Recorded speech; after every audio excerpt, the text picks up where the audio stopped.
नमस्कार दोस्तों, सुप्रभात। जय श्री राम, जय श्री श्याम। आप सभी का आपके अपने YouTube चैनल पर हार्दिक स्वागत, अभिनंदन है मेरे दोस्तों। जल्दी से जुड़ जाइए सभी के सभी। एक बार फटाफट से लाइक शेयर कर दीजिए और बता दीजिए कि वॉल्यूम वगैरह सब कुछ ठीक है। फिर उसके बाद में शुरू करते हैं अपन आज की करंट अफेयर्स की क्लास मेरे दोस्तों।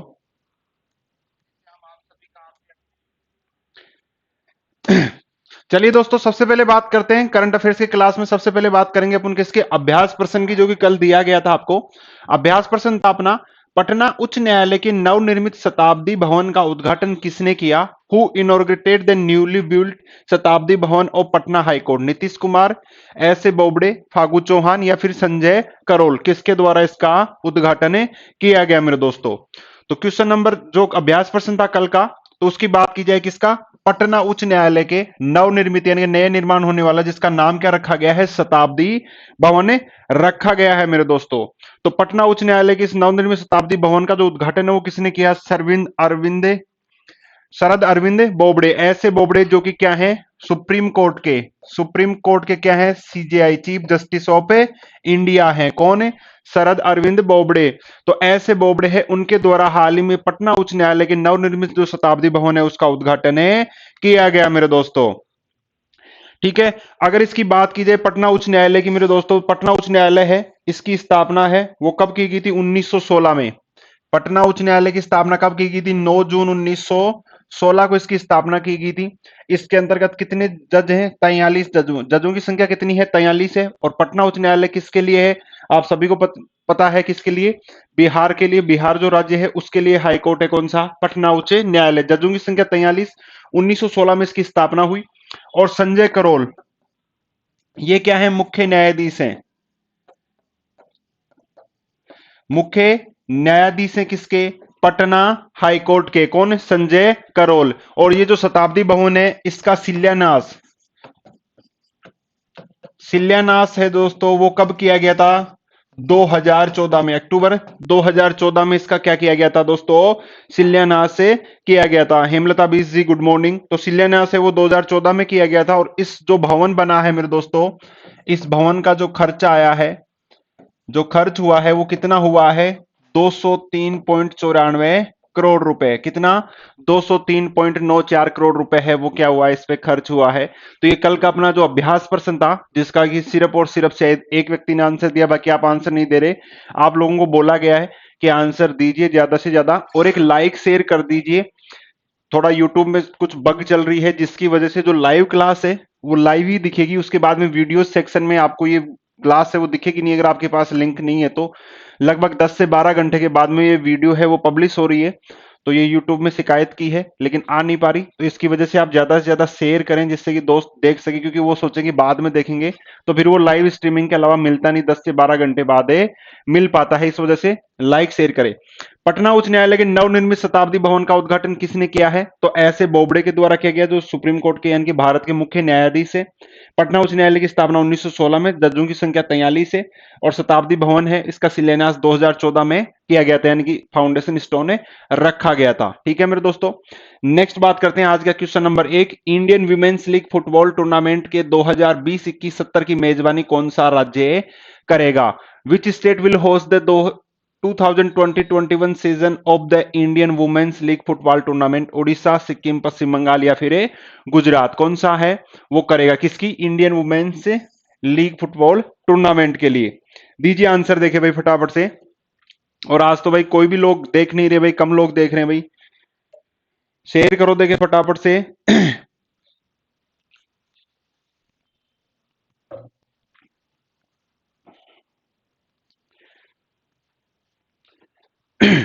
तो Indian women's league football tournament के 2020-21-70 की जो मेजबानी है मेरे दोस्तों, वो किसके द्वारा की गई है? तो ये है उड़ीसा के द्वारा। किस राज्य के द्वारा? उड़ीसा राज्य के अंतर्गत किया जाएगा। अब बात करें Indian women's league football tournament की मेरे दोस्तों, तो इसकी शुरुआत कब हुई थी? तो इसकी शुरुआत हुई थी सबसे पहले कब? अक्टूबर 2016 में। कब हुई थी? अक्टूबर 2016 में हुई थी। कहां पर हुई थी? कटक में। कहां पर हुई थी? कटक में इसका जो पहला है वो आयोजित हुआ था। इसमें कितनी टीमें भाग लेती हैं? तो इसमें जो टीम है उनकी संख्या कितनी है? 24। कितनी टीमें भाग लेती हैं? 24 टीमें भाग लेती हैं। हाल ही में 2020-21 वाला यानी कि 2021 वाला कौन सा सत्र है, इसका पांचवां संस्करण है। कौन सा संस्करण है, पांचवां संस्करण है। कौन सा संस्करण है, पांचवा संस्करण से। और सीधी सी बात है, वुमेन्स लीग फुटबॉल टूर्नामेंट है, यानी कि फुटबॉल में महिलाओं की भागीदारी को बढ़ाने के लिए इसकी क्या की गई है दोस्तों, शुरुआत की गई है मेरे दोस्तों। तो महिलाओं की जो भागीदारी है उसको बढ़ाने के लिए की गई है। और ये किसके द्वारा, AIFF के, ये टूर्नामेंट किसके द्वारा किया करवाया जा रहा है, ऑल इंडिया फुटबॉल फेडरेशन के द्वारा। किसके द्वारा, ऑल इंडिया फुटबॉल फेडरेशन के द्वारा करवाया जा रहा है। ऑल इंडिया फुटबॉल फेडरेशन है, इसकी स्थापना कब हुई थी दोस्तों, 1937 में। कब हुई थी, 1937 में हुई थी इसकी स्थापना। हेडक्वार्टर कहां पर है मेरे दोस्तों, दिल्ली में है। और प्रफुल्ल पटेल, कौन, प्रफुल्ल पटेल हैं, वो क्या हैं, इसके वर्तमान अध्यक्ष हैं, किसके, ऑल इंडिया फुटबॉल फेडरेशन के। तो इसके द्वारा ये टूर्नामेंट आयोजित करवाया जा रहा है, Indian women's league football tournament. इसकी शुरुआत कब हुई थी इनकी, अक्टूबर 2016 में पहला एडिशन हुआ था कटक में। टीमों की संख्या कितनी, 24। 2021 में कौन सा संस्करण हो रहा है, पांचवा संस्करण हो रहा है। ये कहां पर किया जा रहा है, उड़ीसा में किया जा रहा है मेरे दोस्तों। उड़ीसा की बात करें, राजधानी कहां है, भुवनेश्वर है। नवीन पटनायक यहाँ के क्या है, मुख्यमंत्री हैं। और गणेशी लाल हैं, वो क्या है दोस्तों, यहाँ के राज्यपाल हैं। इस प्रकार क्वेश्चन नंबर 1 का राइट आंसर हो जाएगा ऑप्शन नंबर 1 है उड़ीसा। ठीक है, नेक्स्ट बात करते हैं क्वेश्चन नंबर 2। और क्वेश्चन नंबर 2 है आपकी स्क्रीन पर।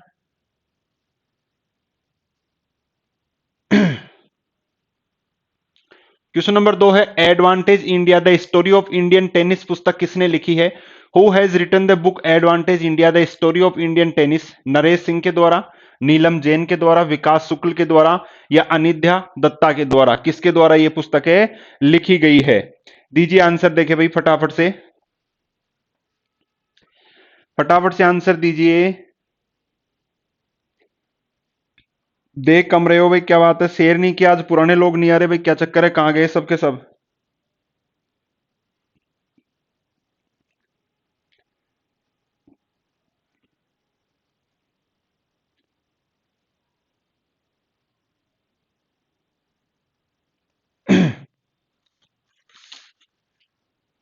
Advanced India the story of Indian tennis पुस्तक है मेरे दोस्तों, वो किसके द्वारा लिखी गई है, अनिध्य वेद दत्ता के द्वारा। किसके द्वारा, अनिध्या दत्ता के द्वारा, जो कि क्या है, बैंकर थे।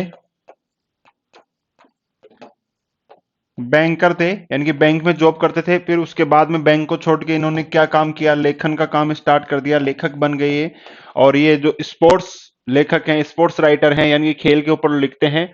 और ये एडवांटेज इंडिया जो पुस्तक है वो किसके लिए, the story of Indian tennis.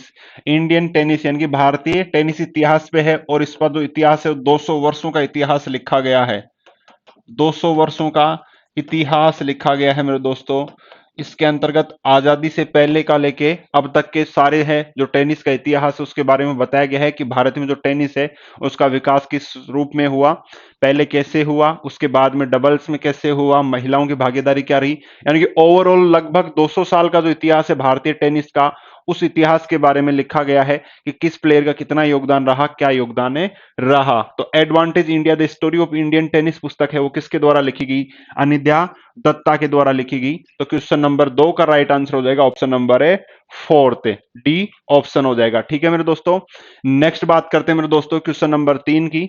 और क्वेश्चन नंबर 3 है आपकी स्क्रीन पर। क्वेश्चन नंबर 3 है आपकी स्क्रीन पर मेरे दोस्तों, दीजिए आंसर देखिए फटाफट से। और आप लाइक शेयर नहीं कर रहे भाई आज तो। पीआईबी के नए प्रधान महानिदेशक कौन बने, who has become the new principal director general of PIB. Ajit Nagar, Ashok Baini, Kuldeep Singh या फिर जयदीप भटनागर। पीआईबी यानी प्रेस इंफॉर्मेशन ब्यूरो के। दीपा जी का 4, Archana Chaudhary ji good morning, Sushil Naik ji D, Shivakshi ji good morning. चलिए दीजिए answer, PIB press information bureau के नए प्रधान महानिदेशक कौन है बने हैं, फटाफट से। प्रेस इंफॉर्मेशन ब्यूरो जो कि मुख्य आप मान सकते हो कि जो समाचार पत्र है उसके रूप में आप मान सकते हो। तो पीआईबी है, प्रेस इंफॉर्मेशन ब्यूरो है मेरे दोस्तों। इसके जो नए प्रधान महानिदेशक बने हैं वो कौन बने हैं, जयदीप भटनागर। कौन बने हैं, जयदीप भटनागर बने हैं मेरे दोस्तों। और ये 29वें नंबर के बने हैं, कौन से नंबर के, 29th नंबर के बने हैं। बात करें इससे पहले कौन थे, पूर्व कुलदीप सिंह हैं, वो इनसे पहले पूर्व महानिदेशक थे, जिनकी जगह लेंगे कौन है, जयदीप भटनागर लेंगे मेरे दोस्तों। बात की जाए किसकी, पीआईबी प्रेस इंफॉर्मेशन ब्यूरो की बात की जाए, इसकी स्थापना 1919 में हुई। कब हुई, 1919 में हुई। हेडक्वार्टर कहां है दोस्तों, दिल्ली में है। और इसकी अगर बात की जाए इसका अध्यक्ष कौन होता है, तो इसका जो अध्यक्ष है वो कौन है, आई एंड बी मिनिस्टर, यानी कि इंफॉर्मेशन एंड ब्रॉडकास्टिंग मिनिस्टर। और वो कौन है वर्तमान में, प्रकाश जावड़ेकर। कौन है, प्रकाश जावड़ेकर है मेरे दोस्तों। तो प्रकाश जावड़ेकर हैं, वो क्या है, इसके चेयरमैन हैं, किसके, पीआईबी के। और बात की जाए इसके डायरेक्टर जनरल कौन बने हैं, जयदीप भटनागर बने हैं। और यहां पर एक इंपॉर्टेंट क्वेश्चन अगर मैं बताऊं, तो ये क्या बताऊं कि जो इसका प्रथम भारतीय अध्यक्ष कौन बना 1919 में, क्योंकि 1919 में तो भारत आजाद नहीं हुआ था, तो इसका जो प्रथम भारतीय अध्यक्ष है वो कौन बना था, किसी को पता है तो बताइए। इसका भारतीय अध्यक्ष कौन बना था, तो इसका भारतीय अध्यक्ष जो पहला भारतीय, फर्स्ट भारतीय बना था मेरे दोस्तों, वो कौन बना था, जे नटराजन।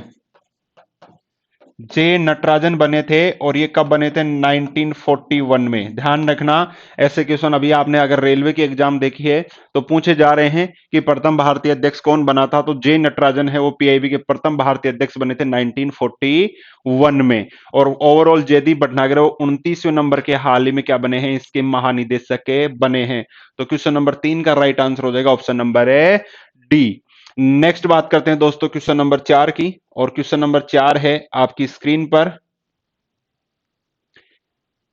काफी चर्चा में है वर्तमान में ये। संजय राठौड़ किस राज्य के वन मंत्री थे।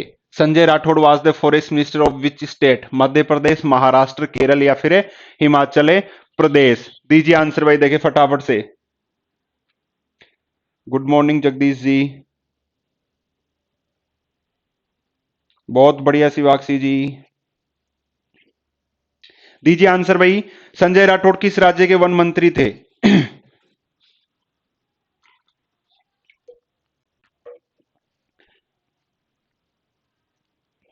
लाइक शेयर कर दीजिए। YouTube में बग होने के कारण आपको बाद में वीडियोस के अंदर लगभग 8 से 10 घंटे तक नहीं मिलेगा, क्योंकि अगर आपके पास लिंक होगा तो ही मिलेगा, अन्यथा वीडियो मिलेगा नहीं, क्योंकि YouTube में बग चल रहा है वर्तमान में। तो वीडियो पब्लिश लाइव स्ट्रीमिंग में दिखता है, लेकिन उसके बाद में वीडियोज के सेक्शन में ये मिलता नहीं है। और नया कोई अगर हमारे चैनल से जुड़ा है तो सब्सक्राइब जरूर से करें, जिससे कि आपको नोटिफिकेशन मिलता रहे। ऑप्शन नंबर 2 आ रहा है, तो संजय राठौड़ भाई साहब महाराष्ट्र के क्या थे भाई, वन मंत्री थे। और हाल ही में इन्होंने क्या दे दिया, इस्तीफा दे दिया। संजय राठौड़ ने क्या दे दिया, अपने पद से क्या दे दिया दोस्तों, इस्तीफा दे दिया।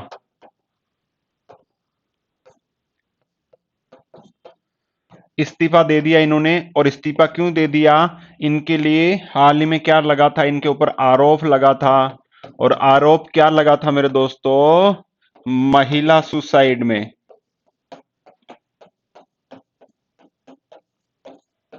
पुणे की एक 23 वर्षीय महिला थी जिन्होंने सुसाइड कर लिया। और उन्होंने नाम किसका लिया, संजय राठौड़ की। संजय राठौड़ ने मेरे साथ मतलब गलत कार्य किया और उन्होंने मेरे को परेशान किया, जिसकी वजह से उन्होंने क्या किया दोस्तों, सुसाइड कर ली। तो उनके नाम में, उनके उस सुसाइड केस में इनका नाम आ रहा है, किनका, संजय राठौड़ का, जिसकी वजह से इनको क्या देना पड़ा, इस्तीफा देना पड़ा। ये किस, कहां के वन मंत्री थे, महाराष्ट्र राज्य सरकार के क्या थे, वन मंत्री थे मेरे दोस्तों। बात की जाए महाराष्ट्र की, तो मुंबई क्या है मेरे दोस्तों, मुंबई क्या है, राजधानी है। उद्धव ठाकरे, कौन से उद्धव ठाकरे, उद्धव ठाकरे क्या है, यहाँ के सीएम है। भगत सिंह कोश्यारी, भगत सिंह कोश्यारी हैं, वो क्या है मेरे दोस्तों, यहाँ के राज्यपाल हैं, गवर्नर हैं। कहाँ के, महाराष्ट्र के।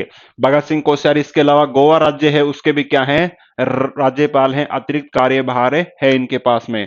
तो क्वेश्चन नंबर 4, संजय राठौड़ किस राज्य के वन मंत्री हैं, तो ये महाराष्ट्र के क्या है दोस्तों, वन मंत्री हैं। नेक्स्ट क्वेश्चन नंबर 5 की बात की जाए दोस्तों, क्वेश्चन नंबर 5 है, किसके द्वारा वैश्विक ऊर्जा और पर्यावरण नेतृत्व पुरस्कार प्राप्त किया गया।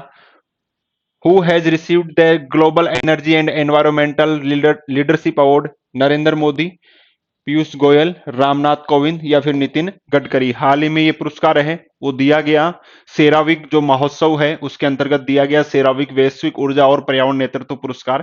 तो ये किसने प्राप्त किया, नरेंद्र मोदी, पीयूष गोयल, रामनाथ कोविंद या फिर नितिन गडकरी, किसके द्वारा यह प्राप्त किया गया मेरे दोस्तों? दीजिए भाई आंसर देखें,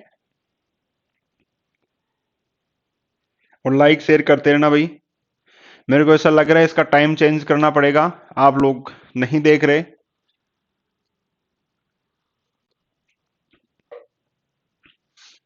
दीजिए भाई फटाफट से आंसर। चलिए मेरे दोस्तों, तो वैश्विक ऊर्जा है जो सेरावीक उत्सव महोत्सव है या सेरावीक अवार्ड सेरेमनी है 2021, तो ग्लोबल एनर्जी एंड एनवायरमेंटल जो पुरस्कार है मेरे दोस्तों वो किसको दिया गया है? नरेंद्र मोदी को दिया गया है। किसके लिए दिया गया है? तो ये पर्यावरण के प्रति प्रतिबद्धता के लिए ये दिया गया है, पर्यावरण के लिए, मतलब पर्यावरण को बचाने के लिए एक कठोर मतलब निर्णय लेने के लिए और उसके लिए प्रतिबद्धता व्यक्त करने के लिए लीडरशिप अवार्ड है वो भारत के प्रधानमंत्री नरेंद्र मोदी जी को दिया गया है। और ये मेरे दोस्तों सेरावीक सेरावीक अवार्ड 2021 के तहत दिया गया है, जो कि सेरावीक अवार्ड 2021 है वो कैसा हो रहा है? वीसीएन की वीडियो कॉन्फ्रेंसिंग के जरिए हो रहा है। और ये कब से कब तक हो रहा है? 1 मार्च से 5 मार्च तक चल रहा है। 1 मार्च से 5 मार्च तक ये चल रहा है मेरे दोस्तों, और इसी के अंतर्गत इनको क्या ये पुरस्कार है वो प्राप्त हुआ है? किसको? नरेंद्र मोदी जी को ग्लोबल एनर्जी यानी कि वैश्विक ऊर्जा और पर्यावरण नेतृत्व पुरस्कार, यानी कि रिन्यूएबल एनर्जी को बढ़ावा देने के लिए और पर्यावरण संरक्षण के लिए एक कठोर संदेश से देने के लिए इनको ये पुरस्कार दिया गया है। तो क्वेश्चन नंबर 5 का राइट आंसर हो जाएगा ऑप्शन नंबर ए के नरेंद्र मोदी। नेक्स्ट बात करते हैं दोस्तों क्वेश्चन नंबर 6, और क्वेश्चन नंबर 6 है आपकी स्क्रीन पर। वीपी जोय किस राज्य के मुख्य सचिव बने हैं? VP Joy has become the chief secretary of which state? Kerala, Paschim Bangal, Nagaland या फिर सिक्किम? किस राज्य के मुख्यमंत्री ये बने हैं भाई? दीजिए आंसर भाई फटाफट से।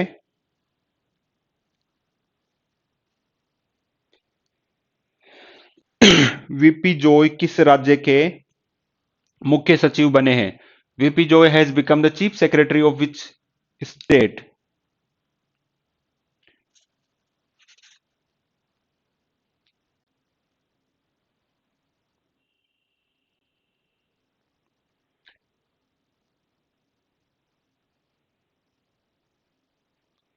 चलिए मेरे दोस्तों, इसका जो राइट आंसर होगा वो कौन सा होगा? ऑप्शन नंबर ए, केरल राज्य है उसके क्या बने हैं? ये मुख्य सचिव बने हैं। केरल राज्य के मुख्य सचिव बने हैं, चीफ सेक्रेटरी बने हैं। और ये केरल के बने हैं कौन से? 47 नंबर के। कौन से नंबर के बने हैं? 47 नंबर के बने हैं। बात की जाए मेरे दोस्तों वीपी जोय की, तो वीपी जोय है 1987 बैच के क्या हैं? 1987 बैच के क्या हैं? आईएएस ऑफिसर हैं।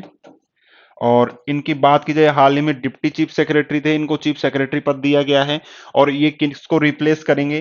तो ये रिप्लेस करेंगे विश्वास मेहता को। किसको?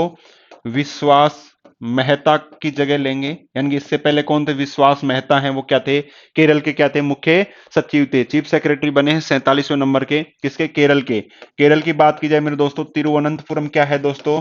राजधानी है। पिनरई विजयन,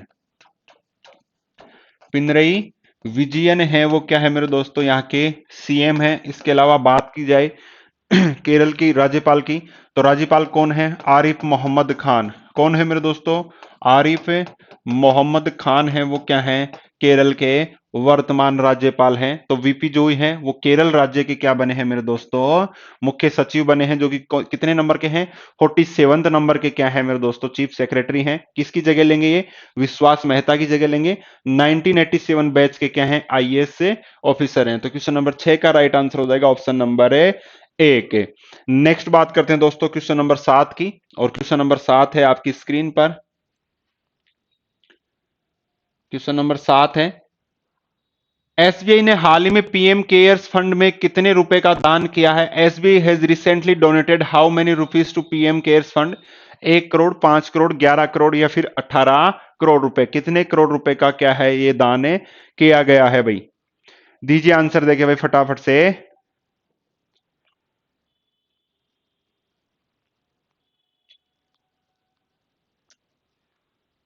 एसबीआई ने हाल ही में पीएम केयर्स फंड में कितने रुपए का दान किया है? फटाफट से दीजिए भाई, और लाइक शेयर करते रहना भाई। लाइक शेयर नहीं कर रहे आप लोग।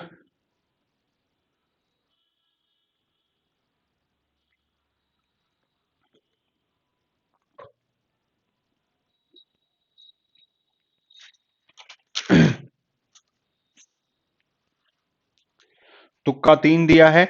चलिए मेरे दोस्तों, राइट आंसर है ऑप्शन नंबर 3, 11 करोड़ रुपए है वो दिया गया है। एसबीआई ने हाल ही में पीएस फंड में कितना 11 करोड़ रुपए का है वो दान दिया गया है। सबसे पहले तो बात कर लेते हैं पीएम केयर फंड की। किसकी? पीएम केयर्स फंड की। तो इसकी स्थापना कब हुई थी मेरे दोस्तों? मार्च 2020 में। 11 मार्च 2020 को इसकी स्थापना की गई थी। और पीएम केयर्स फंड है, उसकी फुल फॉर्म क्या होगी मेरे दोस्तों? प्रधानमंत्री citizen assistance and relief in emergency situation fund. ठीक है, तो पीएम केयर्स फंड है, मार्च 2020 में इसकी स्थापना। इसका चेयरपर्सन कौन होता है? तो अध्यक्ष कौन होता है इसका? पीएम अध्यक्ष होता है। इसके अलावा इसमें 3 सदस्य और हैं। 3 सदस्य है। पहला है गृह मंत्री अमित शाह। कौन है?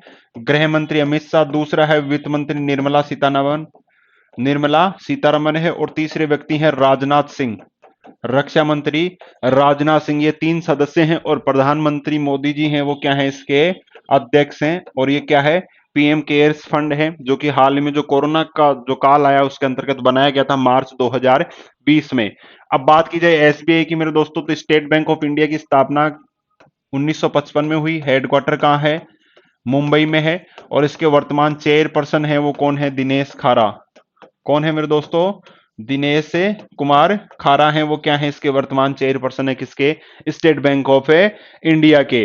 तो इसका राइट आंसर हो जाएगा क्वेश्चन नंबर 7 का ऑप्शन नंबर 3 है।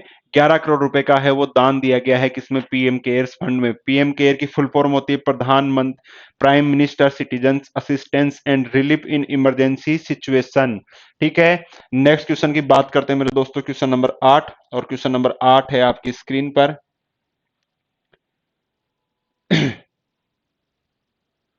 निकोलस सरकोजी किस देश के राष्ट्रपति रह चुके हैं? Nicolas Sarkozy has been the president of which country? Germany के, फ्रांस के, पुर्तगाल के या फिर इटली के? किस देश के ये राष्ट्रपति रह चुके हैं? सालू जी बहुत लेट आए हो भाई, क्लास 8 बजे स्टार्ट होती है, 8 बजे आ जाया कीजिए। या टाइम चेंज करें, मॉर्निंग का, अर्ली मॉर्निंग का करें। और भी गोलू यादव जी गुड मॉर्निंग।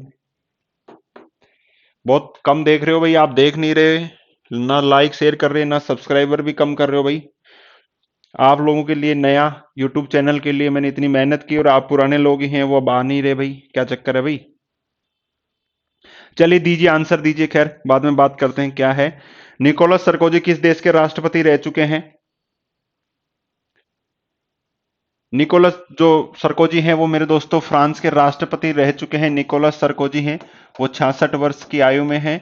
और इनका हाल ही में क्या है, ये प्रेसिडेंट रहे हैं। और ये प्रेसिडेंट रहे कब दोस्तों? 2007 से 2012 तक। 2007 से 2012 तक राष्ट्रपति रहे हैं। किसके? फ्रांस के। फ्रांस की बात की जाए तो राजधानी कहाँ है मेरे दोस्तों? पेरिस राजधानी है। इमेन्युअल मैक्रो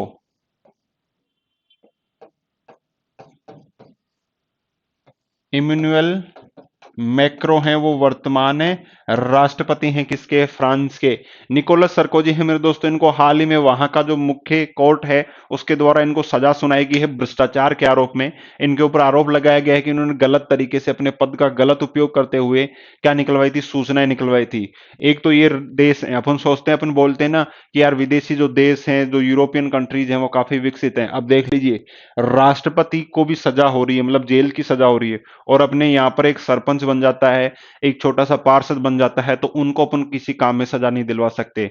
तो वो चीज है। और यहाँ पर एक राष्ट्रपति है जो कि उस देश का प्रथम नागरिक है, उसको भी यहाँ पर जेल की सजा हो रही है अगर उसने गलत कार्य किया है तो निकोलस सरकोजी 2007 से 2012 तक फ्रांस के राष्ट्रपति रहे थे। इनको हाल ही में भ्रष्टाचार के आरोप के अंतर्गत क्या सुनाई गई है?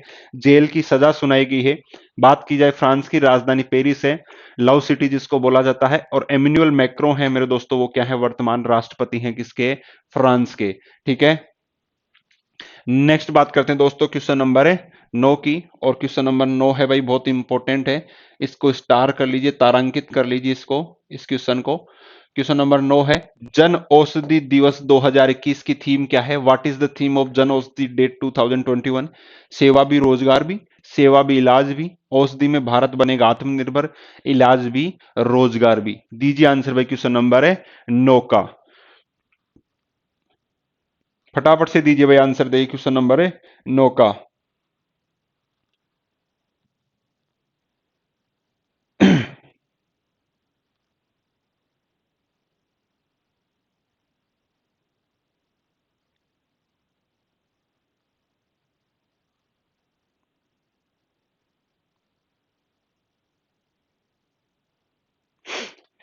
फटाफट से दीजिए, जन औषधि दिवस की थीम क्या है मेरे दोस्तों? और लाइक शेयर कर दीजिए। ऑप्शन नंबर एक आ रहा है। जन औषधि दिवस की थीम क्या है? जन औषधि दिवस मनाया कब जाता है, यही बता दीजिए। चलिए,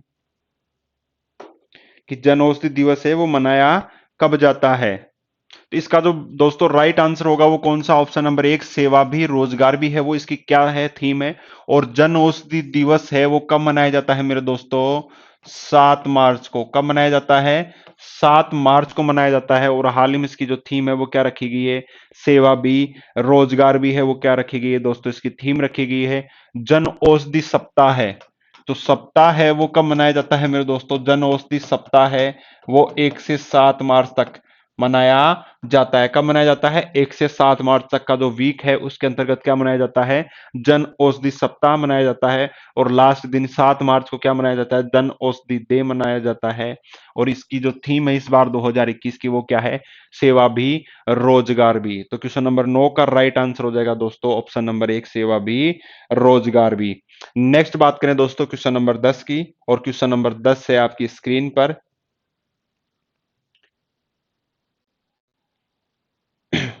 क्वेश्चन नंबर 10 है, भारतीय भूमि पत्तन प्राधिकरण ने हाल ही में अपना कौन सा स्थापना दिवस मनाया? The land port authority of India has recently celebrated its foundation day. 9वां, 15वां, 26वां, 32वां, हाल ही में कौन सा जो स्थापना दिवस है वो इन्होंने मनाया है मेरे दोस्तों? दीजिए आंसर भाई, देखिए फटाफट से। क्वेश्चन नंबर 10 का भारतीय भूमि भूमि पत्तन प्राधिकरण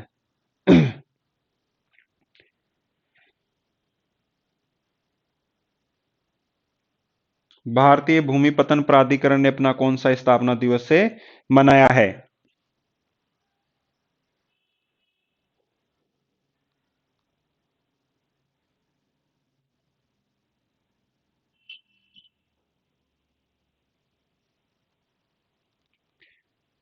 किसी का आंसर नहीं आ रहा भाई, किसी को नहीं पता। चलिए भाई साहब, ये क्वेश्चन एग्जाम में पूछा जाएगा, ध्यान रखना इस चीज का। इसका जो राइट आंसर होगा वो ऑप्शन नंबर एक है। 9वां जो है वो हाल ही में इसने अपना स्थापना दिवस मनाया है। और land fort authority of India है मेरे दोस्तों, इसकी स्थापना हुई थी 1 मार्च 2012 को। कब हुई थी? 1 मार्च 2012 को। एक संवैधानिक निकाय है, संविधानिक संवैधानिक निकाय है मेरे दोस्तों। और ये किसके अधीन आता है? गृह मंत्रालय के अधीन आता है। तो इसके चेयरपर्सन कौन है? अमित शाह। कौन से शाह है? अमित शाह है वो क्या है? इसके चेयरपर्सन है land port authority of India, यानी कि भारतीय भूमि पत्तन प्राधिकरण है। और ये भूमि पत्तन यानी कि पोर्ट्स की जो लैंड है, पोर्ट्स के आसपास की जो लैंड है उसकी देख रेख करना या उसके लिए कानून नियम वगैरह बनाना, ये सारा काम किसका है? भारतीय भूमि पत्तन प्राधिकरण का। और इसने हाल ही में 1 मार्च को अपना 9वां स्थापना दिवस मनाया है। इसकी स्थापना कब हुई थी मेरे दोस्तों? 1 मार्च 2012 को इसकी स्थापना हुई थी मेरे दोस्तों। तो क्वेश्चन नंबर 10 का राइट आंसर हो जाएगा ऑप्शन नंबर एक है, 9th। नेक्स्ट बात करते हैं दोस्तों क्वेश्चन नंबर 11। और क्वेश्चन नंबर 11 है आपकी स्क्रीन पर। और इसको भाई स्टार लगा लेना। कौशल्या मातृत्व योजना की घोषणा किस राज्य ने की है? Which state has announced the Kaushalya maternity scheme? Bihar, Chhattisgarh, Orissa या फिर मध्य प्रदेश? दीजिए आंसर भाई। और लाइक शेयर कर देना। फिर से बता रहा हूं, यूट्यूब में बग होने के कारण जो वीडियो है वो वीडियोस सेक्शन में, चैनल के वीडियोस सेक्शन में वो 8 से 10 घंटे बाद में प्राप्त हो रहा है। तो इसकी वजह से आप ज्यादा से ज्यादा शेयर करें अपने दोस्तों से, क्योंकि लिंक रहेगा तभी वो देख पाएंगे। और कल आपकी क्लास का टाइम है वो शायद चेंज करना पड़ेगा, क्योंकि आप लोग बहुत कम देख रहे हैं। और आज से आपको इवनिंग के टाइम में एक मैथ की क्लास भी आपको प्राप्त हो जाएगी हमारे चैनल पे, तो सब्सक्राइब जरूर से करें। और रिट वाले तो स्पेशली कर ही लें, ठीक है। चलिए दीजिए, कौशल्या मातृत्व योजना की घोषणा किस राज्य ने की है?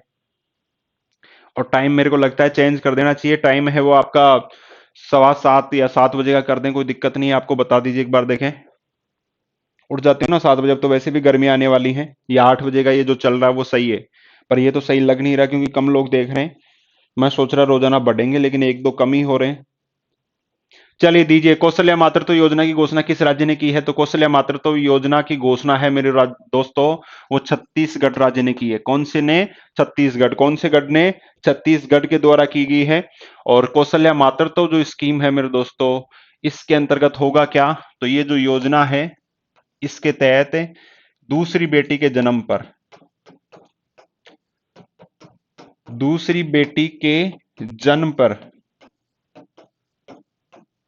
5,000 रुपए की सहायता दी जाएगी।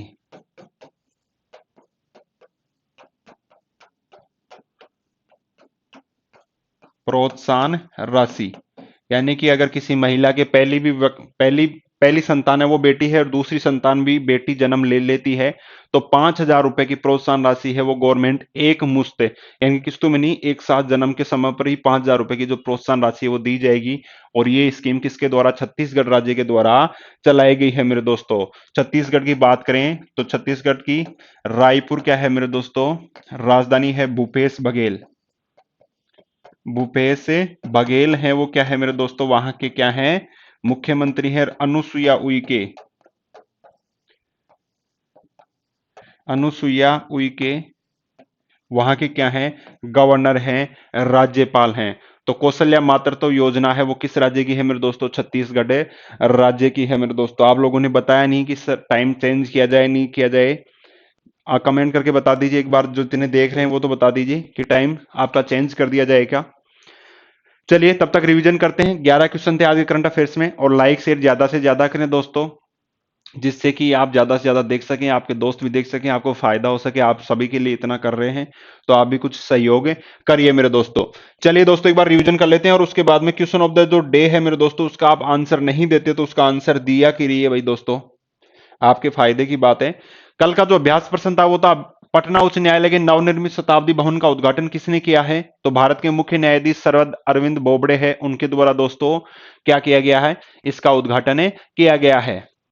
Indian women's league football tournament के 2020-21 की मेजबानी कौन सा राज्य करेगा? तो उड़ीसा राज्य है मेरे दोस्तों, वो क्या करेगा? इसकी मेजबानी करेगा। Advantage India the story of Indian tennis पुस्तक किसने लिखी है? तो अनिध्या दत्ता हैं, उनके द्वारा यह पुस्तक लिखी गई है मेरे दोस्तों। स्पोर्ट्स राइटर हैं जो, और इन्होंने टेनिस के इतिहास पर लिखी है ये। पीआईबी के नए प्रधान महानिदेशक कौन बने हैं? तो प्रेस इंफॉर्मेशन ब्यूरो के नए प्रधान महानिदेशक जयदीप भटनागर बने हैं। 29वें नंबर के इन्होंने कुलदीप सिंह की जगह ली है। संजय राठौड़ किस राज्य के वन मंत्री थे? तो संजय राठौड़ महाराष्ट्र के वन मंत्री थे। तो इन्होंने हाल ही में अपने मंत्री पद से क्या दिया है मेरे दोस्तों? इस्तीफा दिया है।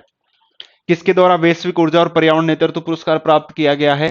तो भारत के प्रधानमंत्री नरेंद्र मोदी को यह पुरस्कार दिया गया है। किसके द्वारा? CERAWeek awards 2021।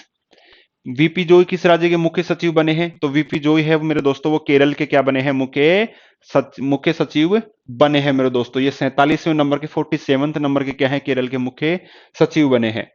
एसबीआई ने हाल ही में पीएम केयर्स फंड में कितने रुपए का दान किया है? तो एसबीआई ने हाल ही में 11 करोड़ रुपए का जो है वो दान दिया है, किसमें? पीएम केयर्स फंड में। निकोलस सरकोजी किस देश के राष्ट्रपति रह चुके हैं? तो निकोलस सरकोजी है मेरे दोस्तों, वो किस देश के? फ्रांस के राष्ट्रपति रह चुके हैं मेरे दोस्तों।